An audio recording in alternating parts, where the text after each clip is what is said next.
জাতীয় নাগরিক পার্টির নেতা নাসির উদ্দিন পাটোয়ারীকে কটাক্ষ করে বিএনপি মহাসচিব মির্জা ফখরুল ইসলাম আলমগীরের জুতা টানার যোগ্যতা আছে কিনা এমন প্রশ্ন তুলেছেন প্রধানমন্ত্রীর রাজনৈতিক উপদেষ্টা রাশেদ খান। মঙ্গলবার ২৮ জুলাই রাজধানীর জাতীয় প্রেস ক্লাবের আব্দুস সালাম হলে ন্যায়ভিত্তিক বৈষম্যহীন সমাজ গঠনে বিভাজন নয়, ঐক্য শীর্ষক আলোচনা সভায় বক্তব্য দেওয়ার সময় তিনি এ মন্তব্য করেন।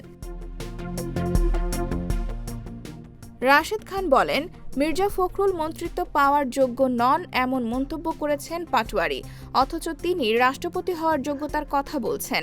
এ প্রসঙ্গেই পাটোয়ারীকে উদ্দেশ্য করে ওই কটাক্ষ করেন তিনি আরও বলেন, ফালতু কথাবার্তা, ভণ্ডামি ও নোংরামির রাজনৈতিক সংস্কৃতি বন্ধ করতে হবে। বিরোধী দলের প্রতি মিথ্যাচার ও প্রোপাগান্ডার রাজনীতি বন্ধের আহ্বানও জানান তিনি। সরকারের বিভিন্ন কর্মকাণ্ডের প্রশংসা করে রাশেদ খান বলেন, সাধারণ মানুষের মধ্যে সরকারের প্রতি আস্থা তৈরি হচ্ছে। প্রধানমন্ত্রী সাধারণ মানুষের কাছাকাছি থেকে বিনয়, নম্রতা ও সহমর্মিতার রাজনৈতিক সংস্কৃতি প্রতিষ্ঠা করছেন বলেও দাবি করেন তিনি। M1 TV news desk.